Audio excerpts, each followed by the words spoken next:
이번 시간은 이번 주 금요일 날 우리가 이제 저기 현장실 들어가기 때문에 수업을 안 하기 때문에요. 수경재배를 좀 이번 시간에 연달아 하겠습니다. 이걸로. 지금 일단 일사량 설정 단위에 대해서 좀 설명을 드리려고 하는데, 우리가 수경재배에서 광량 제어가 일반적으로 하고 있고, 광량 제어에서 이제 광량 제어 플러스 뭐 타이머 쓰기도 하고, 또 일부 중량법을 사용하기도 하잖아요.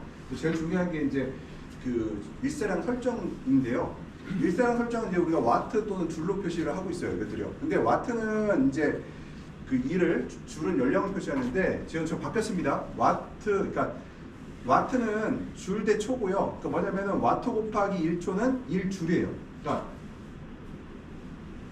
1줄이 1초 동안 일을 하면 뭐다? 와트고요. 반대로 와트가 1초 동안 들어오면 그것이 1줄이 되거든요. 서로 이제 환산이 되고요. 우리가 보일러상으로 볼 때 킬로칼로리라는 을 쓰죠. 1킬로칼로리가 뭐예요? 그러니까 물 1도씨를 올리게 쓰는 것이 킬로칼로리잖아요. 1리터의 물을 1도씨 올릴 때마다 1킬로칼로리를 쓴다고 하는데, 이것은 이제 옛날에 우리가 와트나 줄에 대한 개념을, 칼로리의 개념, 줄에 대한 개념, 에너지에 대한 개념을 모를 때 썼던 용어고요. 지금은 보일러가 전부 다 와트 또는 줄로 표시가 되어 있게 되어 있어요. 이것들이 특히 와트로 표시되어 있죠. 그래서 와트와 줄은 서로 이제 와트의 뜻은 뭐지, 줄의 뜻은 뭐냐? 1초 동안 들어온 에너지가 1와트가 들어왔으면 1줄이라고 하고, 만약에 1000초 동안 1와트가 들어오면 몇 줄이에요? 1000줄이 되겠죠. 그 다음에 100초 동안 100와트의 에너지가 만약에 10초 동안 왔으면은 1000줄이 되겠죠. 1000줄은 곧 1kg줄이 되겠죠. 그래서 이렇게 서로 환산이 돼요. 이것들이요. 그러면은 우리가 또 하나 그 밑에 경우에 따라 면적으로 또는 제곱미터, 센티제곱미터로 표시하기 때문에 단위에 주의를 해야 된다. 이게 뭔 뜻이냐면은, 보통 우리가 양액기계는 단위를 크게 쓰기가 좀 복잡하잖아요. 그러다 보니까 우리 보통 사용되고 있는 광량 제어를 하고 있는 양액기계들은 거의 다 센티미터당, 그러니까 1cm당 들어온 에너지를 갖고 우리가 얘기를 하는데, 보통 우리가 1줄을, 그러니까 1cm줄이가 들어오잖아요. 이게 줄은 곧 10,000제곱미터 줄하고 똑같다. 그러니까 제곱미터, 그러니까 1立方미터에 10,000줄의 에너지가 들어오는 거와 센티미터당 1줄이 들어오는 건 똑같다. 왜 그래요? 100 곱하기 100은 만이잖아요. 그래서 우리가 1cm제곱미터는 1제곱미터에 약 10,000분의 1이기 때문에 우리가 10,000제곱미터라고 표시를 하고 있고요. 그러면은 우리가 이 단위를 쓸 때도 보게 되면은 10,000줄이라는 쓰기는 너무 단위가 길죠. 그러니까 기계상으로 숫자가 너무 커지잖아요. 그래서 보통 우리가 킬로줄이라는 용어를 많이 사용하고 있어요. 킬로줄이라는 용어를. 그래서 제곱미터로 표시할 때는 킬로줄을 사용하고, 그 다음에 우리가 저기 센티제곱미터 할 때는 줄이라는 정어를 사용하고 있어요. 이것들이요.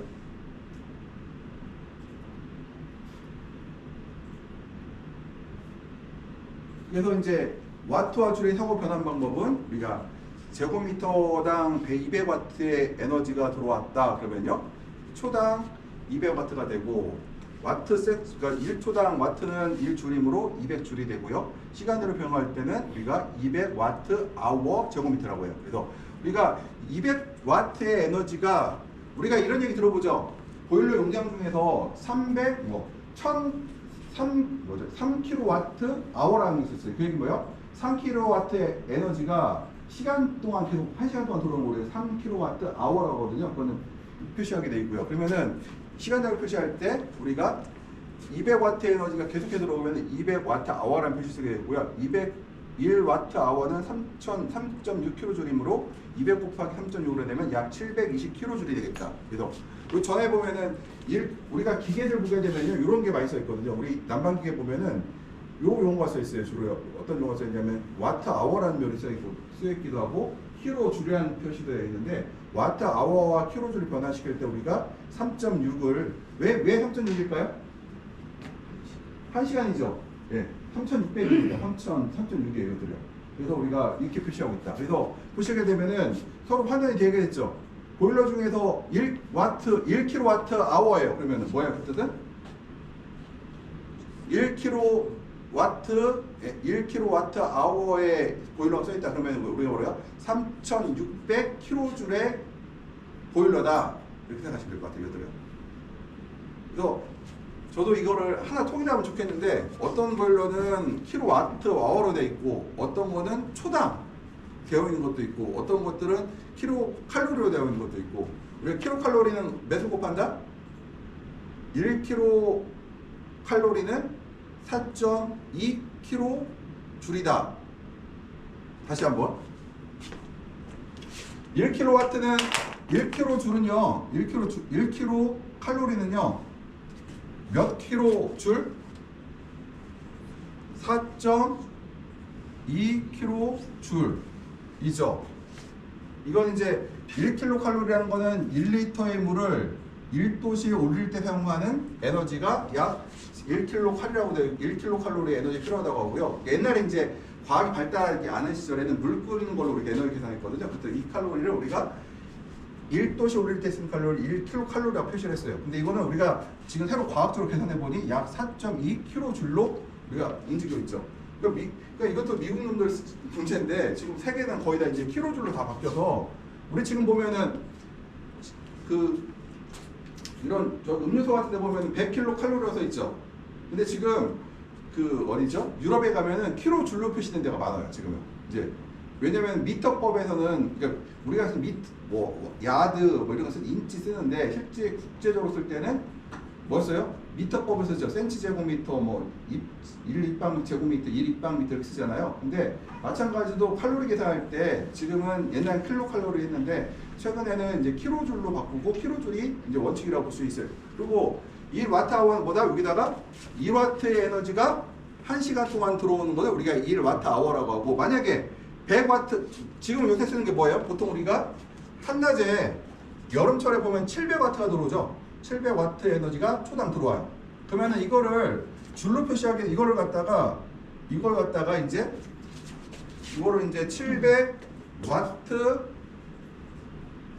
아워다 그러면은 700와트 아워다 그러면은 이게 몇 줄이에요 그러면? 한번 계산해 보실래요? 네, 계산해 보세요. 700, 보통 우리가 여름철에 700 정도가 들어온다고 보잖아요. 오름철에 700 들어오면은 700와트 아워면은 몇 킬로 줄일까요? 아워가 뭐라고 했어요? 아워 여기다가 700와트 아워는 나누라는 뜻이 아니라 곱하라는 뜻이죠. 그러면은 계산 안 해봤어요. 그러면 곱하기 700 곱하기 3,600 하면은 3,600 하게 되면은 그리고 나누기 250 그보다 1000을 빼야죠. 킬로줄로 바꾸면 2520. 2500kJ. 맞죠. 왜냐면 우리가 이 얘기하죠. 700와트가 1시간 들어오면은 2500kJ이 들어온다고 하고 항상 얘기하거든요. 통상적으로. 그러니까 이렇게 계산이 되겠나요? 예. 왜 이게 이렇게 얘기하냐면은 양의 기계 중에서 이렇게 표시되는 것들이 꽤 있어요. 이런 것들을 우리가 그리고 보일러상에서도 이렇게 표시된 것들이 있어갖고 이런 식으로 표시된 것들이 있어서 보일러 용량 계산할 때도 우리가 줄로 계산할 때 이렇게 계산하면 되겠다는 거예요. 얘들요. 요거 시험 문제 낼 거예요. 환산하는 거. 그리고 요거 하나 플러스 여기다 써놔요. 1kcal는 몇 kJ? 4.2kJ. 이건 우리 그냥 A, B, C, D처럼 알아야 돼요. 우리는 온실이라는 건 에너지가 사실 에너지가 굉장히 중요하잖아요. 에너지가 전부라고 봐도 되는데 우리가 1kcal는 4.2kJ이다 정도 우리가 알고 있어야 된다. 이거는 상식적으로. 그러면은 여기 있고 와트와트의 상호 변화법에서 이제 1초 동안 200줄의 제곱미터당 200줄의 에너지가 들어오고 있다면은 이거는 관설함이고 아래 한예에서는 1시간 동안 720줄 에너지 들어오면 관설함인데 1시간 3600조이니 3600 곱하게 되면은 자동차 1m에 10m 가는 데가 하는 거와 시간당 36km 간다는 거는 같은 의미다라는 얘기가 되겠죠. 이거들은요. 그러니까 아워가 붙으니까 이건 시간 개념이 초당이 아니라 그 1시간 동안 얼만큼 가는지를 예상한 거죠. 이거들요. 그러니까 초속 예를 들어 초속 1m면은 분당 얼마 가는 거예요? 3,600m를 간 거죠. 이것들이 그렇게 따지면 될 것 같고요. 이제 배액 정도법이라는 게 있습니다. 배액 정도법은 이제 그냥 상식적으로만 알고 있으면 되는데요. 지금 여기 보면은 이게 배지가 있어요. 배지가 있고 사진을 보는 게 더 정확하겠네요. 사진을 보는 게 사진 보게 되면은 이게 재배 트리가 되어 있고요. 이게 재배 트리예요. 여기다 배지를 집어넣어요. 그 다음에 배지 트리 들고 이건 뭐냐면은 정극이 있어서 여기 주변에 가면 약간 홈이 보이죠. 이 홈에 이 정극을 집어넣어요. 이렇게요. 그러니까 정극이 들어가면은 물이 닿으면 어떻게 될까요? 물이 전기가 통하고 전기가 안 닿으면은 물이 전기가 통하지 않겠죠. 그러면은 어떻게 신호를 주느냐? 요 수위가 물에 이 센서가 물에 닿으면은 양액을 중지하라는 얘기고, 만약에 이 센서가 물에 안 닿으면은 공급을 하라는 얘기가 되겠죠. 그래서 이거 수위를 조절하는데 이 깊이가 좀 있어요. 보면 깊이가 좀 있죠. 이 상태로 우리가 조절을 하는데, 보시게 되면은 이렇게 돼 있죠. 이 그림을 표시하게 되면은 이제 금액이 되고 배액으로 넘어오는데, 여기다가 친수성 매트를 깔아요. 뭐냐면은 여기 보면은 이 배지가 있고 여기다 배지를 놓고요. 여기다가 물을 흡수할 수 있는 부직포 같은 거 밑에 깔아놓고 배지를 올려놓거든요. 그러면은 부직포는 배지에 물이 부족하면 계속해서 땡겨갈 거 아니에요. 많이 물이 많으면 거꾸로 내놓을 거고 얘들요. 그러다가 얘가 만약에 배지가 일정 수위에서 건조하게 되면은 이제 더 이상 물이 못 올라오겠죠. 그때 이제 물이 들어가 있는 방식인데, 이거의 장점은 하나가 뭐가 있냐면은 실제로 물을 먹는 약간 직접법에 가까워요. 직접법에. 그러니까 실제로 배지 안에 물이 없으면은 물이 들어가는 거고, 물이 있으면 들어가지 않는 구조인데요. 요게 장점은 이제 비 오는 날 같은 때, 예를 들어서 만약에 이럴 수가 있잖아요. 비 오는데 어떤 날은 배지가 마를 수도 있어요. 비가 오지만, 흐리지만 광이 안 들어오지만 배지가 마를 수 있는 성능도 있고, 어떤 환경에서는 흐리지만 배지가 흐릴 때 배지가 안 마를 수도 있잖아요. 그러면은 우리 입장에서는 배지가 마르면 물을 줘야 될 것 같아요. 물을 줘야 되겠죠. 근데 이 시스템을 사용하게 되면은 이제 그 배지가 실제로 물이 없을 때는 물이 들어가고 있을 때는 들어가지 않는 구조이기 때문에 굉장히 직접법에 가깝다. 근데 너무 불편해요. 일단은 틀이 자체가 크죠. 그리고 이 밑에 보면은 그 말했던 그 흡수하는 그 장치들, 그러니까 물을 흡수하는 그 흡수포들이 그 시간이 지남에 따라 있기도 낄 수가 있고요. 그래서 지금 배액점검법은 일반적으로 이제 스페인 쪽에서 사용되는 방법인데, 지금은 국내에 들어왔다가 사용량이 많이 줄어드는 방법이 되겠어요. 장점은 민감한 센서를 사용하지 않기 때문에 위험성이 적고 안정적이다. 일반적으로 배지 투자를 측정하기 때문에 다른 직접 제어법에 비해서 식물을 대표할 수 있다. 단점은 배액점검 제어법은 배액이 발생대형으로 첫 금액은 시간 제어를 해야 된다는 타이머로 첫 번째 물을 주는 걸로 내가 일정한 정해서 줘야 되고요. 측정고의 식물에 이상이 있지 않아야 된다. 이거 뭐냐? 측정고의 식물이 다른 구역에 있는 나무들은 괜찮은데 측정고의 나무들이 뿌리가 안 좋아. 그러면은 물이 계속 많다고 표시를 해야겠죠. 그러면 전체가 물이 안 들어갈 수도 있다. 뭐 이런 뜻이에요. 배액점검법은 이거 지금 넘어갈게요. 왜냐면은 우리가 지금 잘 사용하지 않기 때문에요. 지금은 보시게 되면 이 친수성 매트를 깔고 위에다 배지를 올려놓고, 보시게 되면 배지 틀에 있고 연결 매트가 있고, 물이 이제 바닥에서 이제 물이 이렇게 들어가서 이제 흡수하면서 물이 생길 수가 있고요. 지금 실제 설치되고 제 집의 모습인데, 저도 옛날에 쓰다가 지금은 쓰지 않고 있어요. 재배틀 설치는 이제 재배틀은 배액관을 배액통과 연결하여 배액을 받도록 하고, 그 배액관의 여분에 점적관 설치하고, 급액 측정통을 놓아서 급액량을 조사시키게 하고요. 식물을 심은 후에 재배틀을 멀칭하여 햇빛이 들어가지 않도록 하는데, 여기 배지가 햇빛이 들어가면 안 되거든요.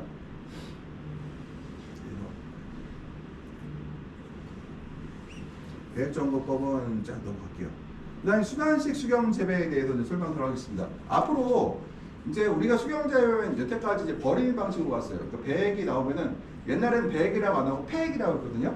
지금 우리가 배액이라고 불러요. 우리는 이제 왜 배액이라고 부르냐면, 폐액이라고 하면 어때요? 소비자들이 인식이 안 좋죠. 무슨 쓰레기 같은 느낌이 들잖아요. 실제는 이제 그래서 우리가 수경 재배하는 사람들끼리 모여서 원예학회에 모여서 폐액이라고 안 부르고 배액이라고 이제 부르기로 했고, 이제 우리는 배액이라고 부르는데, 순환식 수경에서는 이제 배액을 제거하는 게 순환식 수경이죠. 일단은 순환식 수경이 이제 가장 사용되는 원인 중에 하나가 뭐 우리는 이제 법은 무시하고 이제 법이고 그러니까 경제성은 무시하고 일단 법에 대한 것도 얘기해요. 일단은 지금 유럽 국가들에서는 특히 이제 북유럽, 뭐 벨기에라든가 독일이라든가 그 네덜란드에서는 온실내에서 배액이 바깥으로 배출되면 안 돼. 불법이에요, 그 자체가.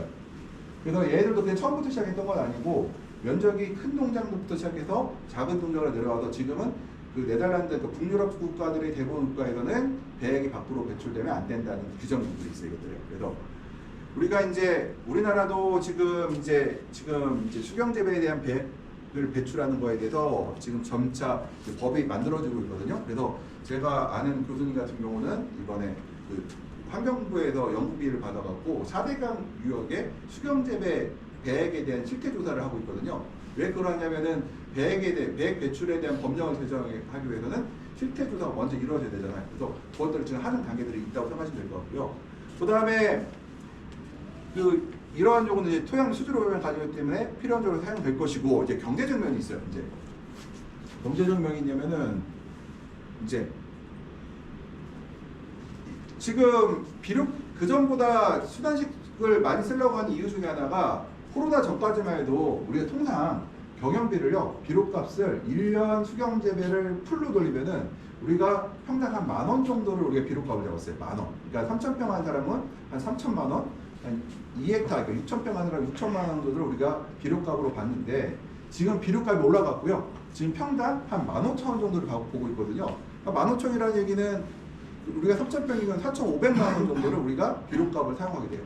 근데 일반적으로 우리가 그 순환식을 쓰게 되면은 비료값을 한 30% 정도 아낄 수가 있거든요. 그럼 내가 비료값이 1년에 4,500 들어간다고 하면 순환식 쓰게 되면 약 한 1,500만 원 정도의 이제 비용을 아낄 수가 있죠. 또 하나가 이제 물입니다, 물. 뭐냐면은 이제 김제나 이쪽의 대형 농장들에서는 비료값보다는 물 때문에 그래요. 왜 그러냐면은 여기는 지하수가 이제 원활하지 않고 농업용수가 원활하게 공급되지 않는 지역에서 보통 우리가 이제 겨울철 날 때 상관없어요. 예를 들어서 하루에 1헥타 온실이요. 내가 하루에 40톤 정도, 한 4, 50톤의 물을 쓸 수가 있어. 그러면 괜찮아요, 겨울에는. 근데 5, 6, 7월 달에는 50톤 갖고 무조건 넣을 수 있거든요. 그러면은 한 15톤에서 20톤 물을 더 갖고 와야 돼요. 그러면은 이 대형 농장, 그러니까 그 농업용소가 원활하지 않은 지역에서는 5, 6, 7월 달에 관광기를 통과하기 위해서 수단식을 통해서 원수를 확보하는 데 목적으로 해서 사용되고 있어요. 그래서 두 가지 관점이죠. 비료값 절약. 두 번째가 뭐예요? 원수를 아끼기 위해서 사용하고 있다. 그래서 지금 우리가 이제 앞으로 이제 법적으로도 이제 그렇지만 이런 비료나 용수 사용량 관련해서 지금 경영적 측면에서 지금 많이 지금 돌아서고 있고요. 그러니까 이렇게 하다 보니까 환경적 측면과 경제적 측면에서 이제 여기 하나 더 추가해야 돼. 하나 옛날 만든 자료 하나 빠졌네요. 탄소 제로. 지금 농업에서 탄소 중립을 얘기하고 있잖아요. 그럼 농업에 탄소 중립할 게 크지가 않아요. 근데 아시다시피 그 비료라는 거는 질소 비료를 만들 때 에너지가 요소나 암모니아태 질소를 만들 때 그 에너지가 엄청 들어가요. 고압의 고온 조건에서 비료가 만들어지기 때문에 에너지가 굉장히 많이 들어간 산업이 바로 비료 산업이거든요. 그러다 보니까 우리가 재활사용해서 비료를 30%를 아낄 수 있다고 하면은 농업 쪽 분야에서 탄소 제로에 우리가 더 가깝게 다가갈 수가 있죠. 그러다 보니까 이런 환경적 측면, 경영 측면, 국가 정책적 측면에서 우리가 이제 순환식으로 돌아가고 있다. 그래서 우리가 보면요, 물 사용량인데 우리가 이제 노지 재배 같은 경우는 1kg의 토마토를 생산할 때 약 60리터의 물이 필요하고 있다고 그러고요. 우리 토경 재배는 40리터, 순환식은 비순환식 같은 건 22리터, 순환식은 약 15리터 정도의 물을 재생하고 있다. 15리터 정도면은 우리가 토마토 1kg를 생산할 수 있다고 얘기를 해요, 이것들이요. 그리고 수경이나 완전 순환식 같은 경우는 한 4리터 정도. 그러니까 굉장히 지금 이런 이제 물 소요량에서도 그렇고 비료 소요량도 그렇고 환경적인 측면에서도 그렇고 그다음에 탄소 제로의 측면에서도 그렇고 우리가 순환식을 하는 이유들이 이렇다. 그럼 여기다 오늘 수업 듣는 사람들은 여기다 딱 하나 더 쓰면 되겠죠. 뭐요? 정책적 측면 딱 점 찍고 뭐예요? 탄소 제로죠. 네. 순환식을 사용하는 이유가 뭐예요? 탄소 제로죠. 탄소 제로. 그러면은 재배사 입장에서 볼게요. 내가 온실을 여기 이제 나중에 내년에 이제 저기 간다고 하실 수 있으니까 그러면 재배사 입장에서는 좋을까요, 나쁠까요? 별로 좋을 게 없어요. 귀찮아져요. 인건비는 사실은 어때요? 더 들어간다고 봐요. 왜 귀찮은 것도 인건비잖아요. 그래서 재배사가 신경 쓸 일이 더 많이 생기거든요. 그래서 그 재배사의 입장에서는 좋지는 않은데, 근데 이제 여러 정책적, 경영적 측면에서 이제 이득이 있기 때문에 좀 하고 있다. 그런 거고 이게 돼요. 이제 새로운 공급배가 배액이 다른 점은 뭐냐면은 배액 조성에서 그때 이 배양액에서 공급하는 그 비료의 성분과 배지 내에 있는 성분은 다르다고 했어요. 여기서 칼슘하고 마그네슘은 흡수 속도가 어떤 편인가요? 마그네슘, 칼슘 속도가, 식물체 흡수한 속도가 빨라요, 느려요? 느리다고 했죠. 암모니아테나 질산테질소나 아니면은 뭐 저기 그 인산이나 이런 거 흡수가 어때요? 포타슘 같은 거 어때요? 속도가 빠르죠. 그러니까 배지 내에는 아마도 칼슘과 마그네슘이 많이 있을 확률이 높고, 반면에 암모니아테나 질산테나 아니면 포타슘 같은 경우는 적을 확률이 좀 높겠죠. 아무튼 우리가 이런 배양액 조성이 다르다, 그래서 배양액과 다르다는 거고요. 그 일단은 우리가 배액과 배양액 농도가 공급 농도와 항상 다르기 때문에 배액의 배양액 농도는 공급 농도와 항상 다르다는 거 우리가 알고 있어야 되고, 이 조건에서 우리가 수산식이 들어가겠죠. 얘들요. 이제 배액을 작성하는 기본 요령 중에서 보기에는 안전성이죠. 제가 이제 강조했던 게 뭐냐면은 우리가 생산량이 굉장히 높은 것도 중요하지만 뭐요? 정식부터 수확이 완료될까지 사고가 나지 않고 끝까지 수확하는 것이 제일 중요하다고. 이렇게 우리가 남들보다 훨씬 많이 따진 않아도 정식부터 수확이 종료될 때까지 10년이고 20년이고 사고 나지 않고 끝까지 우리가 온실을 운영할 수 있다고 하면은 우리가 융자를 받고 사용하는데 전혀 문제가 안 되거든요, 이것들이요. 그러면은 우리가 재사용의 안전성에 주의해야 되겠다. 그래서 재사용의 조성이나 농도는 약간 잘못되어 있더라도 보정할 수 있다. 우리가 배양액의 비료는 우리가 보정이 가능해요.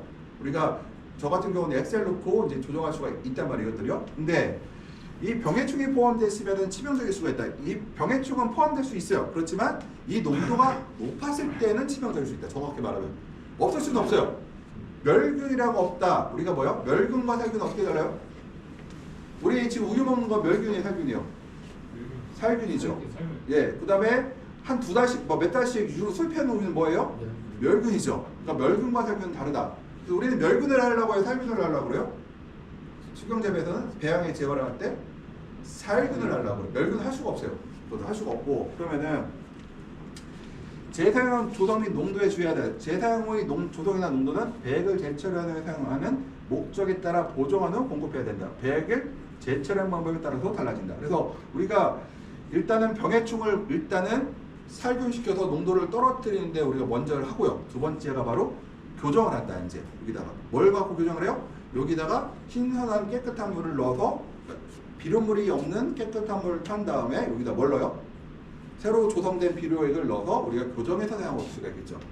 그 다음에 유기물 불순물에 주의한다. 배액에는 배액 이외에도 배지 등에서 나오는 물질 등이 있을 수 있어요. 이들은 여과기 등을 통해 제거할 수 있지만 여과기 안 되는 것도 있다. 그래서 우리가 불순물 제거하기 위해서 뭐예요? 우리 여기서는 저기 대개 보면 모래 필터가 없어요. 지금 보여드리면은 모래 필터가 뭐냐면 여기가 몇 페이지냐? 여기가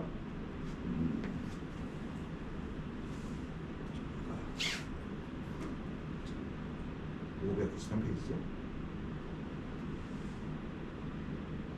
물질 제거하기 우리가 뭘 할까요? 쭉 올라가면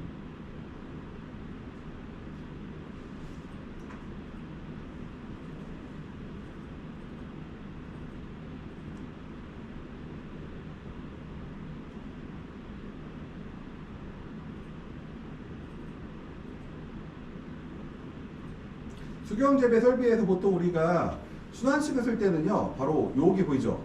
모래과기.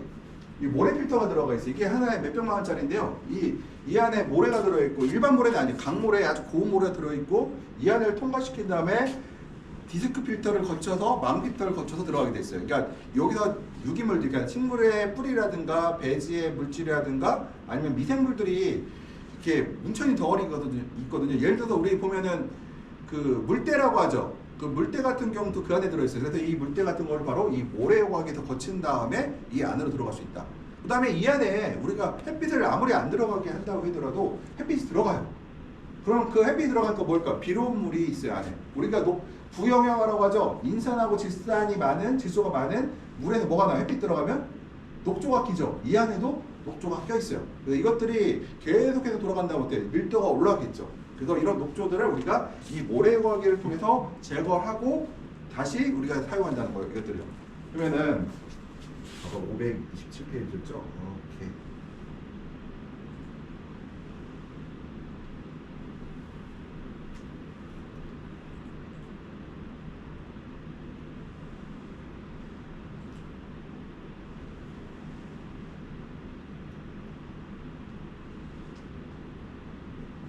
우리가 이제 여과기를 통해서 이제 이렇게 제거하기도 하고 그 다음에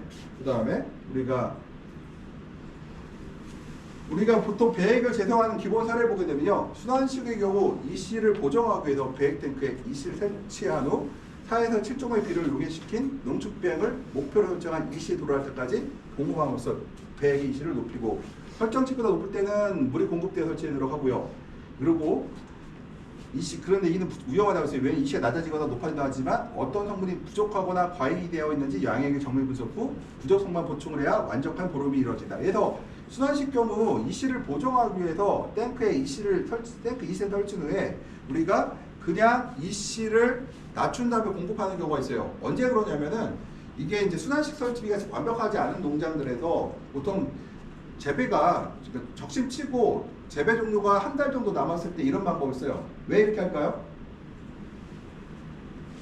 비료가 막히려고 하는 경우가 상당히 있어요. 왜냐하면 정식 후 한 달, 그러니까 재배 종료 한 달이면은 사실 일정 부분 비료가 모자라도 큰 문제는 되지 않은 시기 때 썼는데, 이건 그 얘기를 하는 건데, 만약에 이것을 재배 중기부터 할 때 큰 문제가 되겠죠. 그래서 이때는 교정해서 우리가 사용하는데, 그래서 이 경우 필요 없는 성분까지 보충됨에 따라 어떤 성분은 계속 축적이 되고 소요량이 많은 부분은 계속 부족하게 될 수 있기 때문에 우리가 분석을 따로 한다는 얘기를 하는 거예요. 그러니까 이거를 그냥 이씨를 보정하고 비료를 줘도 안 되고 이씨만 교정해도 안 되고 우리가 어떻게 하느냐. 그래서 배액의 제수환 시스템을 보게 되면은 배액을 수집하는 부분, 배액의 해수관과 여과장치와 배의 수직 탱크들이 있어요. 그러니까 배액을 펌프로, 이제 이런 웅덩이 같은 게 있거든요. 우리가 물이 모여야 펌프로 끌고 갈 거 아니에요. 그러면은 배액 해수관이 있는데 바로 이런 큰 탱커를 땅속에 묻어놓고 제일 낮은 곳에 설치하겠죠. 그래서 온실에 있는 모든 배액이 한 곳에 모여요. 그러면 우리가 수중 펌프를 이용해서 어떻게 해요?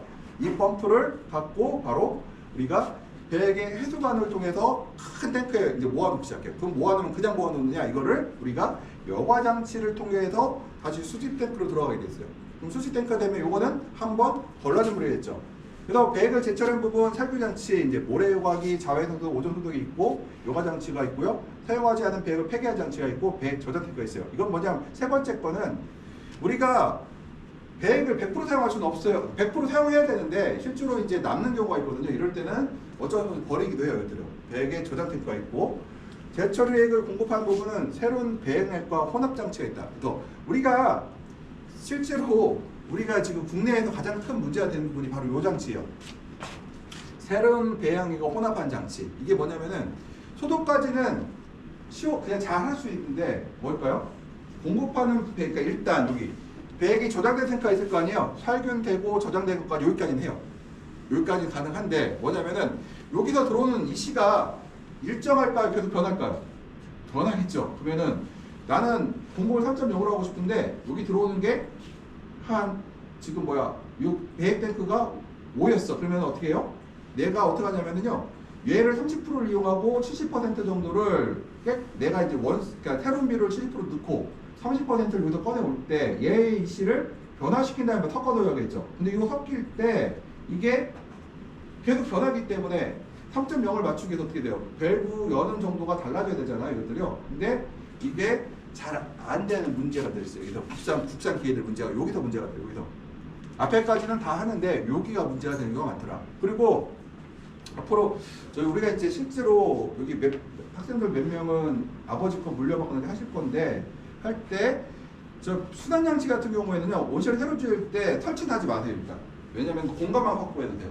저거는 지금 정보 보조율도 높고 앞으로 더 높아질 거예요. 정보 보조율이. 이거는 보조 사업들이 계속 나오고 있거든요. 왜냐면은 농업 분야에 탄소제로 할 수 있는 게 요거예요. 제일 쉽게 할 수 있는 방법이 제일 요거기 때문에 그 직업들은 지금 보조 사업이 나올 확률이 높고 이번에 그 환경부에서 용역 같은 걸 하는 거 보아서는 이게 아마 법제화될 확률이 있거든요. 근데 법제화하기 전에 아마도 정부에서 어떤 일정 부분 그러니까 기존에 하던 사람들은 일정 부분 지원을 하지 않을까 생각이 들어요. 이것들은 어느 날 갑자기 하지 말라고 못 하잖아. 이것들은. 배액 그 제도화 시스템을 보게 되면은 일단 볼게요. 여기 용수 탱크에서 이제 들어오고 그다음에 혼합 탱크가 있고요. 그러면은 여기 보시게 되면요. 배액을 양쪽 A, B 통을 통과해서 이제 여기입니다. 들어가서 물이 나온 다음에 물이 배액 해소조에서 펌프로 딱 처리해서 탈변하고 저장 탱크로 들어가죠. 그러면은 이 물의 EC가 측정이 될 거예요. 현재 EC가 측정이 되고 여기서 이제 삼각변 밸브에서 양의 혼합 탱크가 있잖아요. 이 용수 탱크가 섞어서 일로 들어가는데 만약에 3.0으로 공급을 하려고 하는데 1.0만큼만 여기서 공급을 하고 2.0은 A통, B통에서 2.0을 채워야 되겠죠. 그럼 이것이 3일 때는 물을 3대7로 섞으면 되고 5일 때는 1대5로 섞어서 공급해 줬을 거란 말이에요. 이것을 누가 하느냐? 이 삼방밸브. 그러니까 우리가 3웨이 밸브라고 하는 것들이 이것을 우리가 양의 혼합 그 믹스 탱크에다가 넣어서 공급을 하겠다는 거예요. 그래서 이 시스템이 이제 그 가격이 좀 나가요. 보통 요 시대 전체를 갖추는데 1헥타 기준으로 이제 수입산 같은 경우는 한 2억 정도, 1억 5천, 2억 정도 하고 있고요. 그래도 굉장히 비싸고 제일 싼 거 같은 경우도 지금 이제 NUF 필터 방식이라는 게 있는데 이거 같은 경우도 거의 8천만 원 정도 되는 것들인데 근데 만약에 정보 보조가 80%라고 하면은 뭐 7, 8, 56이면 한 2천만 뭐 8, 26, 1600 정도면은 1헥타 정도 할 수 있거든요. 그러면은 1년치 비료가 맡기는 것보다 충분히 돈 커버할 수가 있지 않을까 생각이 들어요. 일단 배액을 제성할 경우에 배액 조성에서 얘기할게요. 기본적으로 이가 양분에서 칼슘이나 마그네슘이나 황산, 인투한 같이 그 이가이온 같은 거는 비순환시보다 양분을 적게 집어넣는다. 왜 적게 넣을까요? 이유가 있어요. 이가이온 흡수가 잘 안 돼요. 그래서 이가이온은 우리가 좀 적게 집어넣는다는 거고요. 그 다음에 다 이가이온이죠. 여기도 보면은 칼슘도 그렇고 마그네슘도 이가이온들이고요. 그래서 이가이온은 흡수 속도가 느리다. 그렇기 때문에 우리가 정확히 말하면 이렇게 하면 안 돼. 이과 양분이라고 써 있는데 흡수가 느린 비료는 적게 집어넣는다. 이렇게 하시면 될 것 같아요. 배지의 특성에 따라 다르게 한다 해서 CC가 높은 포효 배지는 약간 순환식 배양하기가 좀 어렵다는 거예요. 이것들요. 그래서 앞면 배지가 유리한데 근데 실상은 우리나라에서는 거의 80% 이상이 그러니까 포효 배지이기 때문에 이제 포효 배지들도 이제 방향을 잡아야겠죠. 그 다음에 1, 2주마다 배액을 조사하여 그 배액을 조절한다. 예를 들어 1, 2주로 됐죠. 이거 한 번 분석할 때마다 한 7만 원 정도 들거든요. 그래서 보통 7만 원 정도 들어가는데 2주에 한 번 한다고 해도 1년은 한 50주인가요?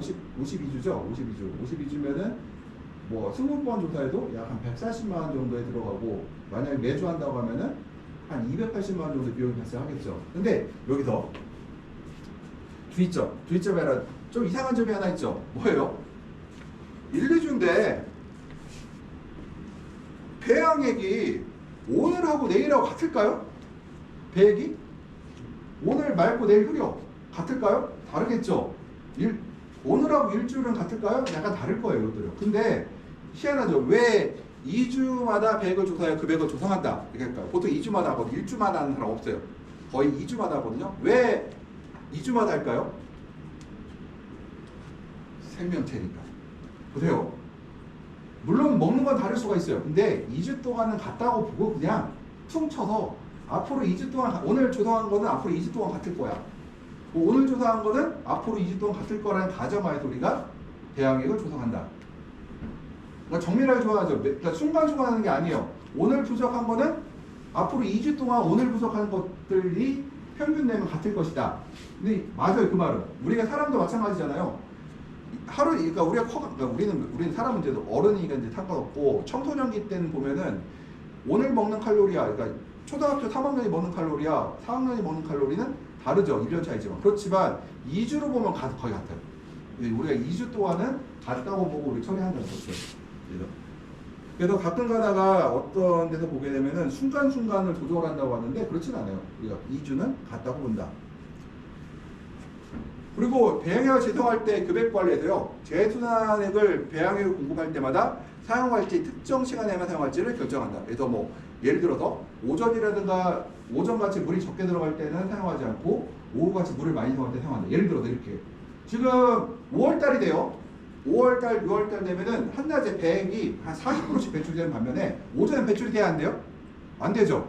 근데 안 될 때는 우리가 어떻게 해요?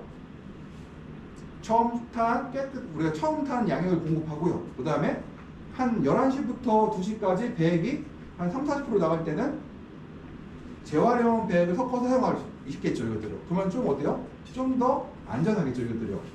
그 다음에 재수산심이 불안한 경우에는 하루 중에서 일정 시간대만 재사용으로 사용하기도 한다. 이유는 신규 배양액의 재사용을 혼합할 때 배양액 조성이 완벽하지 않기 때문에 일정 시간에만 혼합함으로써 이런 내용을 필요하게 된다. 그래서 아까 어떤 시간이 주로? 일정 시간이면 주로 어떤 때요? 배액을 이렇게 일정 시간 떼놓고 가로치고 뭐예요? 배액을 빼는 시간 또는 많이 빼는 시간에만 사용하겠다는 거거든요.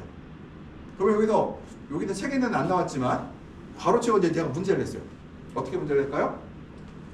배액을 사용하는데 불안전하다 그러면은 배액을 뺄 때는 주로 배액이 많이 배출되는 시간에만 혼합된 재활용된 배양액을 사용하겠다. 맞아요, 틀려요? 맞죠? 이거는. 그래서 이 배양액 재생을 할 때 우리가 얘기할 수 있고 특히 작기의 종류 4주 정도부터는 배액의 사용을 높이고 배액을 낮춰서 장기 종료 때에는 배액이 거의 발생하지 않도록 하는 것이 비료 사용률이 높다. 뭐예요? 아까 말씀드렸죠? 정식 한 달 전 뭐예요? 정식 수확하기 수확 완료 한 달 전에 어떻게 한다? 그때는 별로 위험하지 않은 시기이기 때문에 그때부터는 100% 배액을 사용할 수도 있다.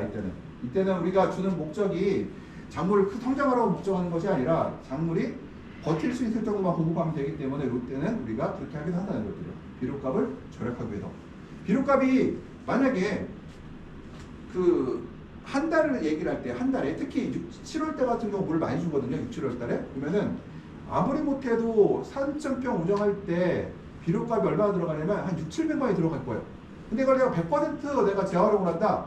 그러면은 한 500만 원만, 7, 800만 원 아니라 한 3, 400만 원만 들어갈 수도 있어요. 그럼 비료값 3, 400만 원이면 내가 3, 400만 원을 내가 버는 거잖아요. 그러면 300 벌면 어때요? 외국인 인건비 1명 반분을 우리가 얻을 수가 있죠. 이때는 더구나 위험하지 않은 시점이고 그러다 보니까 우리가 이렇게 사용하게 돼요. 그러니까 항상 뭐예요? 이 결론은 뭐예요? 얘도 배양액을 재사용할 때 급액 관리하는 거에서 우리 제일 중요한 게 뭐다? 안전성 문제죠. 그래서 안전하게 사용해야 된다는 거예요. 안전하게. 그래서.